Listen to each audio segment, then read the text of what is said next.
ऐसा विषय है जिससे हर साल प्रश्न आते ही हैं। हाँ, तो आज की हमारी ये पूरी चर्चा the blueprint for a welfare state directive principles नामक स्रोत सामग्री पर आधारित है। हमारा मुख्य लक्ष्य भारतीय संविधान के भाग 4 का एक संपूर्ण और तथ्य आधारित अध्ययन करना है, जिसे हम राज्य के नीति निदेशक तत्व कहते हैं। जी, राज्य के नीति निदेशक तत्व या अंग्रेजी में directive principles of state policy, संक्षेप में डीपीएसपी।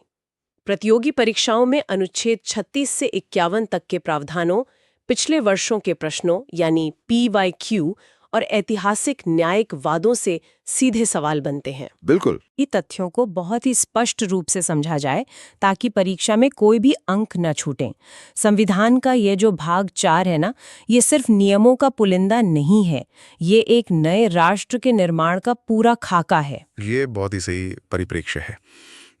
अगर हम सीधे तथ्यों के धरातल पर बात शुरू करें तो डीपीएसपी का वर्णन भारतीय संविधान के भाग 4 में अनुच्छेद 36 से 51 तक किया गया है जी। और परीक्षाओं में सबसे ज्यादा पूछा जाने वाला जो शुरुआती तथ्य है वो ये है कि भारतीय संविधान निर्माताओं ने इन सिद्धांतों की प्रेरणा ली कहां से। और इसका सीधा उत्तर है आयरलैंड का संविधान। हाँ, वर्ष 1937 के आयरिश संविधान से इसे ग्रहण किया गया। देखिए, इसके पीछे एक ऐतिहासिक कारण भी था। भारत की तरह ही आयरलैंड ने भी औपनिवेशिक शासन के खिलाफ एक लंबा संघर्ष किया था। बिल्कुल। और वहां भी स्वतंत्रता के बाद सामाजिक और आर्थिक असमानताओं को दूर करने की बहुत सख्त आवश्यकता थी। PYQ के नजरिए से एक और तथ्य बहुत अहम हो जाता है, वो कल्याणकारी राज्य वाला बिंदु। हाँ वही।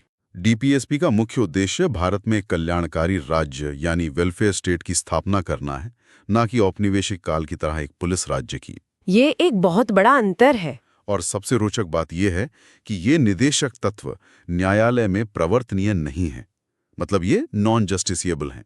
कोई भी नागरिक इन्हें लागू करवाने के लिए सीधे अदालत का दरवाजा नहीं खटखटा सकता। न्यायालय द्वारा लागू न किए जा सकने का ये जो तथ्य है, ये अक्सर विद्यार्थियों के मन में एक सवाल पैदा करता है। कैसा सवाल? कि अगर अदालत इन्हें लागू ही नहीं करवा सकती तो फिर संविधान में इन्हें रखने का मतलब ही क्या है? ये एक बहुत ही स्वाभाविक प्रश्न है। हाँ, और इसका उत्तर संविधान के अनुच्छेद 37 में ही छिपा हुआ है। यह स्पष्ट करता है कि भले ही ये न्यायालय में अप्रवर्तनीय हो, लेकिन ये देश के शासन में मौलिक है। Fundamental in governance. बिल्कुल, अंग्रेजी में इसे फंडामेंटल इन गवर्नेंस कहा गया है। इसका सीधा अर्थ यही है कि कानून और नीतियां बनाते समय इन सिद्धांतों को लागू करना राज्य का सबसे बड़ा कर्तव्य होगा। सही कहा। तो चलिए अब इस पूरे विषय को व्यवस्थित रूप से खंडों में विभाजित करके समझते हैं। पहले खंड में अनुच्छेद 36 से 39A तक आते हैं, जो मुख्य रूप से राज्य की परिभाषा और सामाजिक आर्थिक न्याय पर केंद्रित हैं। हाँ, तो अनुच्छेद 36 से शुरुआत करते हैं। अनुच्छेद 36 को याद रखना प्रतियोगी परीक्षाओं के लिए बहुत ही सीधा सा काम है। इस अनुच्छेद में राज्य की वही परिभाषा दी गई है जो संविधान के भाग 3 में मौलिक अधिकारों के तहत अनुच्छेद 12 में वर्णित है। मतलब दोनों की परिभाषा एकदम समान है। बिल्कुल। इसका मतलब है कि जब डीपीएसपी राज्य को कोई निर्देश देते हैं तो उस राज्य के दायरे में केंद्र सरकार, संसद, राज्य सरकारें, विधानमंडल और सभी स्थानीय तथा अन्य प्राधिकार शामिल होते हैं। Local and other authorities. हाँ, और इस परिभाषा के तुरंत बाद आता है अनुच्छेद 38, जो सही मायने में कल्याणकारी राज्य का आधार स्तंभ है। जी। अनुच्छेद 38 राज्य को ये निर्देश देता है कि वो एक ऐसी सामाजिक व्यवस्था का निर्माण करे जिसमें सामाजिक, आर्थिक और राजनैतिक न्याय राष्ट्रीय जीवन की सभी संस्थाओं को अनुप्राणित करे। मतलब social, economic and political justice. हाँ, और यही वो न्याय की संकल्पना है जिसकी बात हमारे संविधान की प्रस्तावना में भी की गई है। प्रस्तावना के न्याय और अनुच्छेद 38 के न्याय को आपस में जोड़कर पढ़ना परीक्षाओं के लिए एक बहुत ही अच्छी रणनीति है। बिल्कुल, इससे कॉन्सेप्ट क्लियर रहता है। लेकिन अगर हम पिछले वर्षों के प्रश्न पत्रों यानी PYQs का गहराई से विश्लेषण करें ना, तो सबसे अधिक प्रश्न अनुच्छेद 39 से पूछे जाते हैं। अनुच्छेद 39 काफी विस्तृत है। हाँ, और इसके कई उपबिंदु हैं जिन्हें समझना बहुत आवश्यक है। अनुच्छेद 39 वास्तव में PYQ का एक बहुत बड़ा केंद्र है। इसमें राज्य को अपनी नीतियां इस प्रकार संचालित करने का निर्देश दिया गया है कि कुछ विशिष्ट सामाजिक और आर्थिक लक्ष्य प्राप्त हो सकें। इसके 6 मुख्य बिंदु हैं शायद। हाँ, पहला ये कि सभी नागरिकों, चाहे वे पुरुष हों या स्त्री, सबको आजीविका के पर्याप्त साधन प्राप्त करने का समान अधिकार हो। जी। दूसरा बिंदु जो अर्थशास्त्र से भी जुड़ता है वो ये है कि समुदाय के भौतिक संसाधनों का स्वामित्व और नियंत्रण इस प्रकार बंटा हो कि उससे सर्वोत्तम रूप से सामूहिक भलाई हो सके। Common good. बिल्कुल। और तीसरा बिंदु जो 1947 के भारत की गहरी आर्थिक असमानता को देखते हुए बहुत महत्वपूर्ण था, संसाधनों के संकेंद्रण से जुड़ा हुआ। हाँ, ये निर्देश देता है कि आर्थिक व्यवस्था इस प्रकार चले जिससे धन और उत्पादन के साधनों का सर्वसाधारण के लिए अहितकारी संकेंद्रण न हो, कॉन्सेंट्रेशन ऑफ वेल्थ को रोकना है। इसी अनुच्छेद 39 में एक ऐसा बिंदु भी है जो परीक्षाओं में सीधे बहुविकल्पीय प्रश्न या MCQ के रूप में बार बार प्रकट होता है। आप समान वेतन वाले प्रावधान की बात कर रही हैं? हाँ, पुरुषों और स्त्रियों दोनों के लिए समान कार्य के लिए समान वेतन, equal pay for equal work, ये एक बहुत ही प्रगतिशील प्रावधान है। बिल्कुल। इसके अलावा अनुच्छेद 39 में कर्मकारों यानी श्रमिकों के स्वास्थ्य और शक्ति और तथा बच्चों की सुकुमार अवस्था के दुरुपयोग को रोकने का भी निर्देश है। ये सुनिश्चित करने को कहा गया है कि आर्थिक मजबूरी के कारण नागरिक ऐसे रोजगार में जाने के लिए विवश न हो जो उनकी आयु या शक्ति के अनुकूल न हो। और इसी सामाजिक न्याय की दिशा में एक बहुत बड़ा बदलाव वर्ष 1976 में 42वें संविधान संशोधन अधिनियम द्वारा किया गया। ये संशोधन तो परीक्षाओं के लिए बहुत महत्वपूर्ण है। हाँ, बहुत ज्यादा। इस संशोधन के माध्यम से अनुच्छेद 39A जोड़ा गया। जी। अनुच्छेद 39A समान न्याय और निशुल्क विधिक सहायता यानी equal justice and free legal aid का प्रावधान करता है। न्याय प्रणाली में ये एक क्रांतिकारी विचार है। मतलब पैसे की कमी से न्याय ना रुके। बिल्कुल। ये स्पष्ट करता है कि केवल गरीबी या किसी अन्य आर्थिक अक्षमता के कारण कोई भी नागरिक न्याय पाने के अवसर से वंचित नहीं रहना चाहिए। ये सुनिश्चित करता है कि कानूनी लड़ाई केवल आर्थिक रूप से संपन्न लोगों का विशेषाधिकार न रह जाए। 42वें संविधान संशोधन का ये तथ्य निश्चित रूप से परीक्षा के लिए बहुत अहम है। चलिए अब खंड 2 की ओर रुख करते हैं, जो ग्राम पंचायत और श्रमिक कल्याण पर केंद्रित है। हाँ, इसमें अनुच्छेद 40 से 43A तक के प्रावधान शामिल हैं। अनुच्छेद 40 तो मिलान करें वाले प्रश्नों का सबसे पसंदीदा विकल्प रहा है। मैच द फॉलोइंग वाला? जी, ये ग्राम पंचायतों के संगठन से संबंधित है। अनुच्छेद 40 भारतीय संविधान में गांधीवादी विचारधारा का सबसे स्पष्ट प्रतिबिंब है। ये राज्य को निर्देश देता है कि वो ग्राम पंचायतों का गठन करने के लिए कदम उठाए जी, और उन्हें ऐसी शक्तियां और अधिकार प्रदान करें जो उन्हें स्वायत्त शासन यानी सेल्फ गवर्नमेंट की इकाइयों के रूप में कार्य करने के लिए आवश्यक हों। इसके बाद के अनुच्छेदों को याद रखने की एक ट्रिक है ना? हाँ, अनुच्छेद 41, 42 और 43 को याद रखने के लिए विद्यार्थियों को एक तार्किक श्रृंखला का उपयोग करना चाहिए। वो कैसे? देखिए, एक आम इंसान के जीवन चक्र और रोजगार की आवश्यकता को सोचें। सबसे पहले व्यक्ति को क्या चाहिए? काम। बिल्कुल, सबसे पहले तो रोजगार चाहिए। यहीं से अनुच्छेद 41 की शुरुआत होती है। ये विशेष परिस्थितियों में जैसे बेरोजगारी, बुढ़ापा, बीमारी और विकलांगता के मामलों में काम का अधिकार, शिक्षा का अधिकार और लोक सहायता पाने का अधिकार सुनिश्चित करता है। Right to work. ये तार्किक श्रृंखला बहुत ही प्रभावी है। जब व्यक्ति को अनुच्छेद 41 के तहत काम मिल गया तो अगला कदम ये सुनिश्चित करना है कि उसके काम करने की जगह कैसी हो। एकदम सही। देश देता है कि वो काम की न्याय संगत और मानवोचित दशाओं को सुनिश्चित करे, just and human conditions of work. और इसी में एक और महत्वपूर्ण बात है। हाँ, इसी अनुच्छेद में मातृत्व राहत या मैटरनिटी रिलीफ के लिए प्रावधान करने का निर्देश भी शामिल है, जो कामकाजी महिलाओं के कल्याण के दृष्टिकोण से एक अत्यंत महत्वपूर्ण PYQ तथ्य है। अब देखिए, जब काम मिल गया और काम की मानवीय दशाएं भी तय हो गईं, तो फिर बात आती है वेतन की। जी, ये बात अनुच्छेद 43 में कही गई है।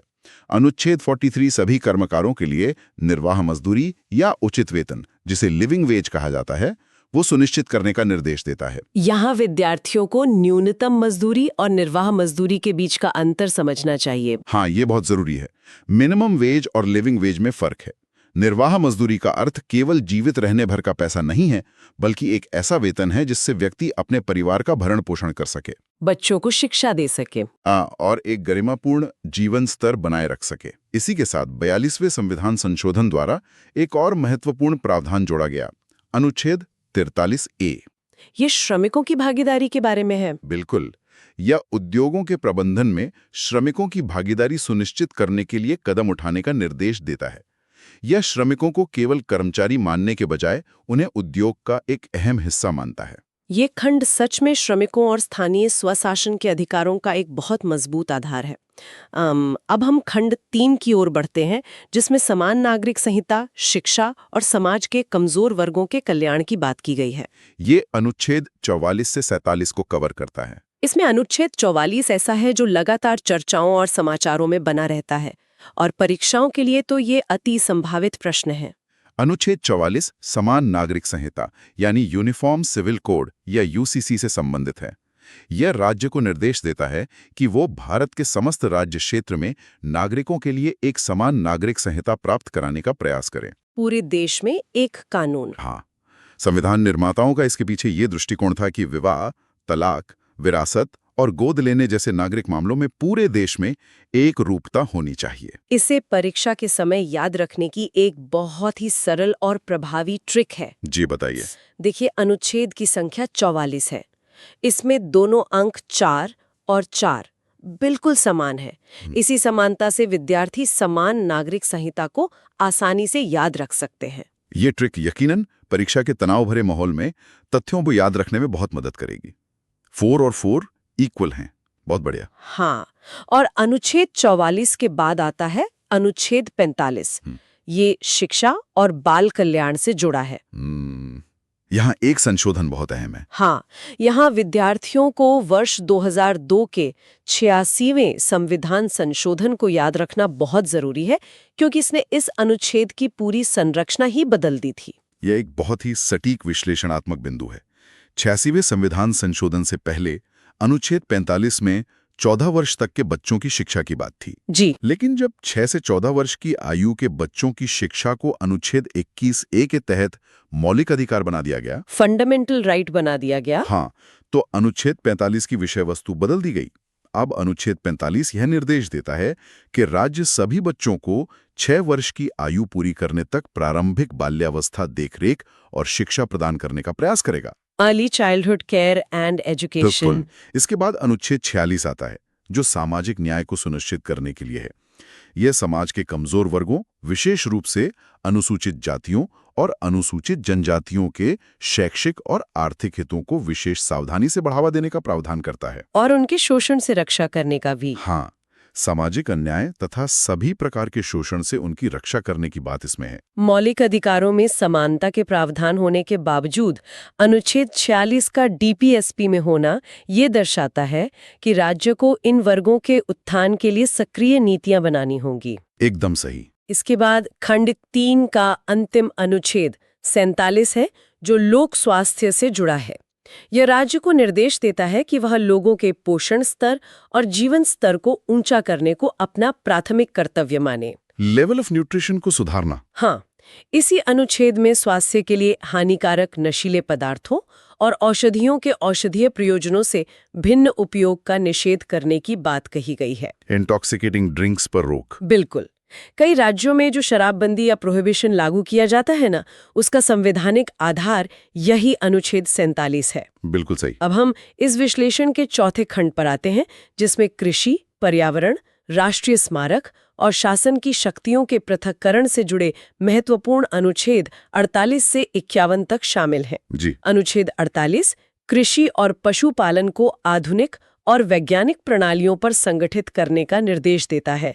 साथ ही यह गायों, बछड़ों और अन्य दुधारू तथा वाहक पशुओं की नस्लों के संरक्षण और उनके वध पर रोक लगाने की बात करता है। लेकिन यहाँ जिस प्रावधान से सबसे अधिक PYQ बनते हैं, वो है अनुच्छेद 48A। हाँ, 48A बहुत बार पूछा गया है। अनुच्छेद 48A पर्यावरण के दृष्टिकोण से भारतीय संविधान का एक बहुत ही मजबूत हिस्सा है। इसे भी 42वें संविधान संशोधन के माध्यम से जोड़ा गया था 1976 में। जी। ये राज्य को निर्देश देता है कि वह देश के पर्यावरण के संरक्षण और संवर्धन तथा वनों और वन्यजीवों की रक्षा करने का प्रयास करें। Protection and improvement of environment. परीक्षाओं में बार बार ये पूछा जाता है कि पर्यावरण संरक्षण का निर्देश किस अनुच्छेद में है, तो इसका स्पष्ट उत्तर 48A है। बिल्कुल। और इसके तुरंत बाद अनुच्छेद 49 आता है, जो हमारी ऐतिहासिक और सांस्कृतिक विरासत को बचाने का दायित्व तय करता है। अनुच्छेद 49 के तहत राज्य की ये बाध्यता है कि वो राष्ट्रीय महत्व के घोषित किए गए कलात्मक या ऐतिहासिक अभिरुचि वाले प्रत्येक स्मारक, स्थान और वस्तु का संरक्षण करें। जी। इसके बाद आता है अनुच्छेद 50, जो कि शासन की संरचना के लिहाज से बेहद महत्वपूर्ण है। ये कार्यपालिका और न्यायपालिका के पृथक्करण की बात करता है, separation of executive and judiciary. इसका उद्देश्य तो यही है ना कि न्यायपालिका स्वतंत्र रहे। हाँ, इसका उद्देश्य ये सुनिश्चित करना है कि न्यायपालिका स्वतंत्र रूप से काम कर सके और कार्यपालिका उस पर कोई दबाव न बना सके। इसे भी याद रखने की एक बहुत ही व्यवहारिक ट्रिक है। बताइए। देखिए, संख्या 50 का मतलब होता है 50-50, यानी आधा-आधा। तो इसका मतलब हुआ कि कार्यपालिका और न्यायपालिका के काम और शक्तियां 50-50 बांट दी गई हैं और वे एक दूसरे के क्षेत्र में हस्तक्षेप नहीं करेंगे। ये 50-50 वाली ट्रिक तथ्यों को रटने के बजाय समझने में बहुत सहायक है। हाँ। और भाग 4 का अंतिम अनुच्छेद है 51, जो भारत की विदेश नीति का आधार माना जाता है। ये अनुच्छेद अंतर्राष्ट्रीय शांति और सुरक्षा को बढ़ावा देने की बात करता है। विश्व शांति? बिल्कुल। ये स्पष्ट करता है कि भारत राष्ट्रों के बीच न्यायसंगत और सम्मानजनक संबंध बनाए रखने, अंतर्राष्ट्रीय विधि और संधियों का सम्मान करने और अंतर्राष्ट्रीय विवादों को मध्यस्थता द्वारा निपटाने को प्रोत्साहित करेगा। आर्बिट्रेशन के जरिए। हाँ, यह भारत के शांतिपूर्ण सह अस्तित्व के दर्शन को संविधान के पन्नों में दर्ज करता है। अब हम इस सत्र के सबसे विश्लेषणात्मक और जटिल हिस्से यानी खंड 5 पर आते हैं, जो कि बहुत जरूरी है। प्रतियोगी परीक्षाओं के मुख्य परीक्षा और प्रारंभिक परीक्षा के कथन कारण वाले प्रश्नों में ना मौलिक अधिकारों और डीपीएसपी के बीच के टकराव से जुड़े सवाल अनिवार्य रूप से पूछे जाते हैं। असर्शन रीजन वाले सवाल। जी, जैसा कि हमने चर्चा की, मौलिक अधिकार न्यायालय में प्रवर्तनीय है जबकि डीपीएसपी अप्रवर्तनीय है। बिल्कुल। सबसे बड़ा संवैधानिक प्रश्न ये उठा कि यदि सरकार डीपीएसपी को लागू करने के लिए कोई ऐसा कानून बनाती है जिससे मौलिक अधिकारों का हनन होता हो, तो दोनों में से सर्वोच्च कौन होगा? ये स्वतंत्र भारत के कानूनी इतिहास की सबसे बड़ी बहसों में से एक रही है। तो क्या संविधान के इन दोनों भागों में कोई जन्मजात विरोधाभास है? देखिए, कानूनी स्थिति समय के साथ विकसित हुई है। 1951 के चंपकम दुराईराजन केस में सर्वोच्च न्यायालय ने यह व्यवस्था दी थी कि मौलिक अधिकारों और डीपीएसपी के बीच किसी भी प्रकार के टकराव की स्थिति में मौलिक अधिकार ही प्रभावी होंगे। मतलब फंडामेंटल राइट्स जीतेंगे। हाँ, न्यायालय ने कहा कि डीपीएसपी मौलिक अधिकारों के पूरक के रूप में कार्य करेंगे, लेकिन वे मौलिक अधिकारों को खत्म नहीं कर सकते। लेकिन स्थिति यहीं नहीं रुकी। फिर क्या हुआ? न्यायपालिका ने आगे चलकर एक बहुत ही परिपक्व दृष्टिकोण अपनाया, जिसे समन्वय सिद्धांत या डॉक्ट्रिन ऑफ हार्मोनियस कंस्ट्रक्शन कहा जाता है। ये समन्वय सिद्धांत क्या है? इसे एक आसान एनालॉजी से समझना विद्यार्थियों के लिए काफी फायदेमंद होगा। अगर इसे एक रूपक के माध्यम से समझे तो कल्पना करें कि भारतीय संविधान एक रथ है। इस रथ को आगे बढ़ाने के लिए 2 पहियों की आवश्यकता है। जी। एक पहिया मौलिक अधिकार है, जो नागरिकों को राज्य की मनमानी से बचाता है। दूसरा पहिया डीपीएसपी है, जो राज्य को यह दिशा दिखाता है कि उसे जनता की भलाई के लिए जाना कहाँ है। बहुत ही सुंदर उदाहरण है। 1980 के ऐतिहासिक मिनर्वा मिल्स केस में सर्वोच्च न्यायालय ने इसी सिद्धांत को स्थापित किया। न्यायालय ने स्पष्ट शब्दों में कहा कि भारतीय संविधान की नींव मौलिक अधिकारों और नीति निर्देशक तत्वों के बीच संतुलन पे टिकी है। बैलेंस पर। हाँ, किसी एक को दूसरे पर निरपेक्ष सर्वोच्चता देना संविधान के मूल ढांचे यानी बेसिक स्ट्रक्चर को नष्ट कर देगा। राज्य को इन दोनों के बीच बिना किसी को पूरी तरह से नष्ट किए समन्वय बनाकर चलना होगा। यह रथ के पहियों वाली एनालॉजी इस पूरे विवाद को बहुत स्पष्टता से समझा देती है। अब इस चर्चा को किताबी दुनिया से निकालकर इसकी व्यावहारिक सफलताओं से जोड़ते हैं। बिल्कुल। सरकार ने इन निदेशक तत्वों को मात्र कागजों तक सीमित नहीं रखा है।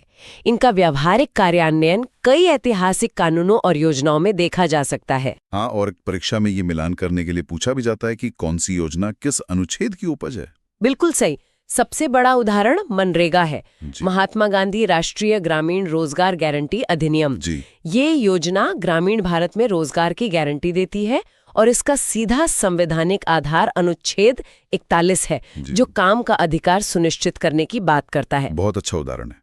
इसी तरह विधिक सेवा प्राधिकरण अधिनियम 1987, जिसके तहत देश भर में लोक अदालतों का गठन होता है और गरीबों को मुफ्त कानूनी सहायता मिलती है। जी। ये स्पष्ट रूप से 42nd संशोधन द्वारा जोड़े गए अनुच्छेद 39A का ही व्यवहारिक कार्यान्वयन है। बिल्कुल, फ्री लीगल एड। और शिक्षा के क्षेत्र में जो 86th संशोधन हुआ, जिसके तहत शिक्षा का अधिकार अधिनियम या आरटी एक्ट पारित हुआ, जी। उसकी मूल प्रेरणा भी अनुच्छेद 45 के पुराने स्वरूप से ही आई थी। सही कहा। ये सभी उदाहरण इस बात को प्रमाणित करते हैं कि डीपीएसपी भले ही अदालत से लागू ना हो सके, लेकिन देश की नीतियों और शासन व्यवस्था की आत्मा इन्हीं में बसती है। एकदम सच है।